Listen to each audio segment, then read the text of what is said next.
Little Man is one of those movies that I always find myself coming back to in my adulthood for some reason, and I'm honestly not even sure how I was accessing this movie at my young age, but potential parental neglect aside, this movie is a Wayans Brothers original, and these brothers are known for their hilarious depictions and outrageous comedy.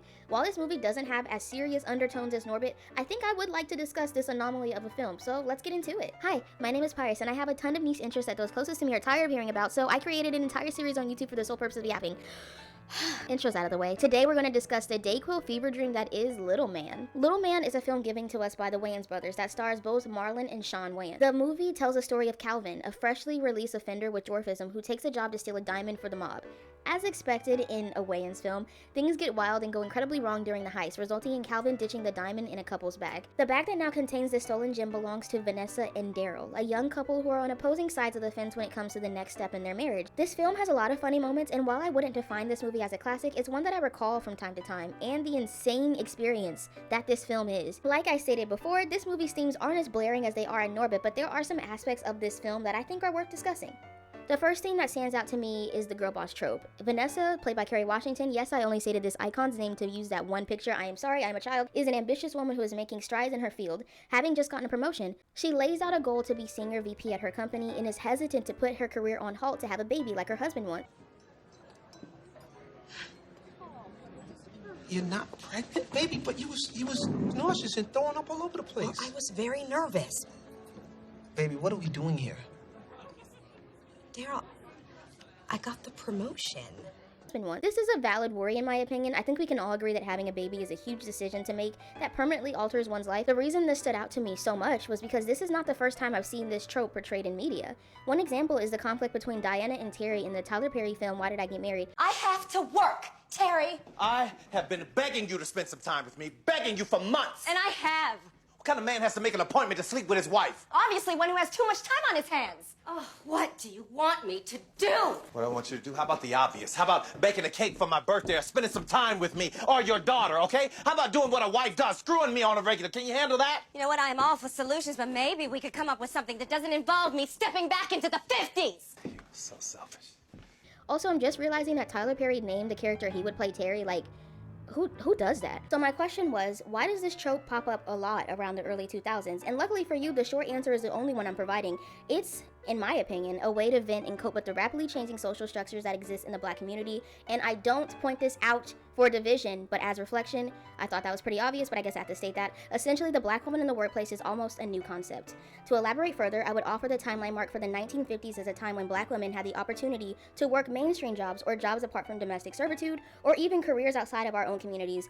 This is due to a post-World War economy and the civil rights movement that was just around the corner. Women who, African American women particularly, couldn't get positions, professional positions such as secretarial, assistant managers in the community that I was raised in. My mother was a educated person. She came here from Mississippi with a degree in education from Alabama State at Montgomery. However, when she arrived here, the position that she could get was daycare, maid work, washing and ironing. And then later, she was able to go into the gaming industry. That's only about 56 years from when the movie Little Man was produced, and only about 75 years from when this video was being created. I think this trope rears its head because it marks how we evolve with the times, and it documents a generational frustration with the shift in the home dynamic by displaying it through film. Not only is the ambitious Black woman demonized at times through the lens of this trope, but she is also subjected to criticisms from others as well as in the community, as she is categorized as too aggressive, too masculine, or just too much. This is an aspect of the culture that I believe will fade as we continue to grow. Hopefully. I see some of y'all in the comments being shady because girl have thought different from own. Women want to work and climb the corporate ladder for themselves, and some men want to settle down and have families. Both things are completely fine. Have you ever told someone something and you were overjoyed to tell them about it, but they didn't seem to care? In the film, when Vanessa brings up her career, it's often overshadowed by comedic antics or Daryl wishing the news was baby-related. So it can be easily missed how upset she is that her husband is not being supportive of her career milestones. Through Calvin's experience as a baby, he is met with baby-like scenarios, like nursing, being changed, and having his temperature taken. Some of these moments are comedic in nature, but there are times when the Wayans push the envelope. I'm specifically referencing a scene in which Daryl has to take Calvin's temperature, and since he's a baby, the thermometer is a rectal one. The scene is essentially Daryl wrestling Calvin down to take his temperature, and it's a bit unsettling since the audience knows Calvin is once again a grown-ass man. No. Baby, buddy. A little strong. Okay. All right. Nobody likes this. I know. Nobody likes this. It's okay. It's okay. Oh, yeah. There we go. Here comes the choo-choo train. Choo-choo. Choo-choo. It's in the tunnel, son. It's almost at your stop. Calvin is presented to us as a hypersexual tough male to foil Daryl's kind and soft nature, but they don't really go anywhere positive with this plot point, and instead, they subject the audience to Calvin's unwanted advances towards women that have no way to consent. One example of this is when Calvin sleeps with Vanessa, Daryl's wife, and she believes it's Daryl. Good morning. More like great morning. Oh, looks like someone had a really good night's sleep last night. Who could sleep? You were an animal last night. Oh, well, you know. I don't remember the last time we did it twice in one night. Twice? Hey, when did he get into bed? Oh, I don't know. I don't know how he gets out of that crib. He's such a crafty little fella. You want some breakfast? Twice. I get the whole haha, it's funny that this short man slept with his wife right under his nose, but she genuinely couldn't consent.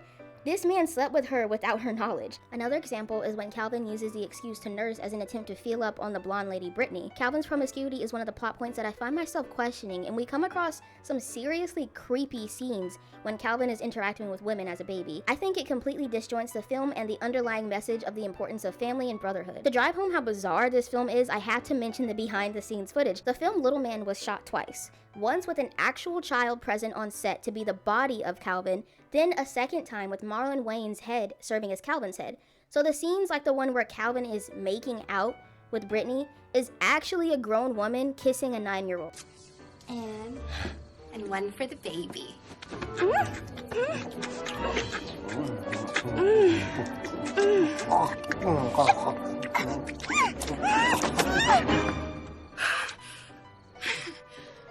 Wow.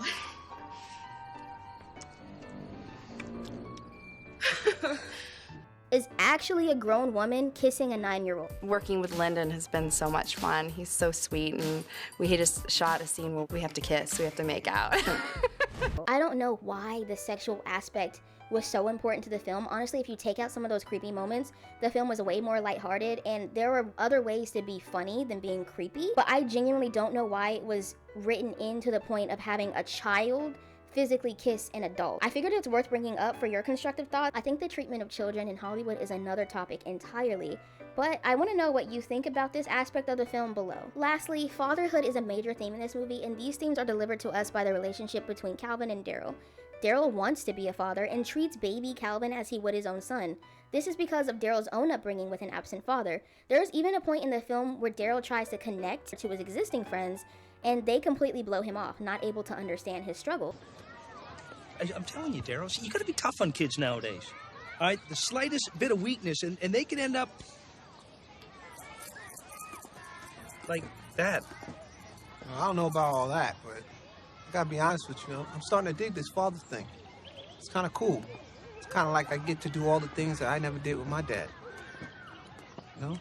It's real cute. This is a direct foil to Calvin's relationship with family or fatherhood. When he leaves prison, there is no family waiting for him, only trouble in the form of Percy, who proposes the diamond job. Briefly, I want to just say that the whole diamond heist thing felt really disconnected from the plot. I think it was pretty lazy writing, but I guess it played in the whole absurd nature of the film. Anyways, Calvin states several times throughout the film that he does not need love since love was never extended to him. Yeah, I bet you're gonna mess your money up on booze and cheap hookers. So? What you need to do is just find you a nice girl and settle down, Cal. Come on, Pete, you know that ain't happening. I mean, you being all short and all. Let me tell you something about love, Percy. I never had it. I don't want it. I don't need it. Alright? Calvin has a morose approach to forming healthy connections with others, and as someone with a disability, it's not hard to see how life would have been more difficult for him. So he has his walls up. With a positive staple in his life, Calvin reforms himself, and by the end of the film, we see that Daryl and Calvin are best friends. Calvin even sticks around to help with the new baby that Vanessa and Daryl have as well. Do I personally feel that Calvin deserves such a happy ending? Not really, I'll be honest. At the end, it didn't really feel like Calvin deserved a good ending. The only redeeming thing Calvin did was save the people he manipulated from being killed because he messed up his own plan. To me, the ending of this film felt a bit disconnected, but I do see why people would want to root for Calvin as a sort of anti-hero. In this film, the central theme is the importance of fatherhood and brotherhood. A positive role model can forever change an individual's life. What Calvin was missing was someone who truly cared about him, but I would argue that his way of going about this was severely perverted. To look at it from a poetic standpoint, he mistakes his lust for true affection and looks forward to short-term pleasures instead of putting in the work to form meaningful relationships with anyone. Daryl, on the other hand, needed a chance to experience fatherhood since he missed out on experiencing one due to his own father not being present in his life. And he got that with Calvin in a way. To stamp the importance of brotherhood, we can even view how Little Man was filmed. All the Wayans brothers worked together, with Keenan serving as a director. They truly enjoyed working alongside one another, and I think this aspect of the film's production saved it from being totally unwatchable. But, as usual, I want to know what you think. Does anyone remember this fever dream of a movie, and what scenes stood out to you the most? Let me know in the comments below. I'm actually genuinely curious. Before I sign off today, I want to just say thank you so much for the love I received on my last video. I want to just say thank you to everyone that shared their thoughts and experiences. I want to say thank you to everyone that liked the video, and I want to say thank you so much to everyone that subscribed as well. I truly enjoy writing, I enjoy gaming, and I love content creation. So seeing people enjoy the stuff I create, I'm too stunned to speak. And I honestly am still a little bit shook. I truly cannot thank you all enough, and I will continue to work hard. I will also briefly address the rude comments. It's one thing to just disagree, but I've been called a ton of low IQ things, and I think it's kind of funny. I was accused multiple times of trying to take the fun out of the movie by being too woke, and I deny doing all those things because it's true, and I can. I don't see how thousands of people can make theories or just chat about any other form of media and be accepted, but the moment I make a video on how black movies can have depth, I'm all of a sudden the reason why Gen Z is going to crash and burn. It's okay to grow. Let people have fun. Please, let's use our brain matter effectively and potentially grow to accept other people's perspectives. What I'm saying is just dislike the video and go, and leave the comment section for us, the people who like to think critically and like to yap about stuff we just want to talk about for funsies. Cool? Cool. I have been pious in relation to the fruit, and I hope you have a wonderful night or day wherever you are, and Happy New Year. Get so rough. Don't eat them grapes under the table though. That fucked me up last year. See ya.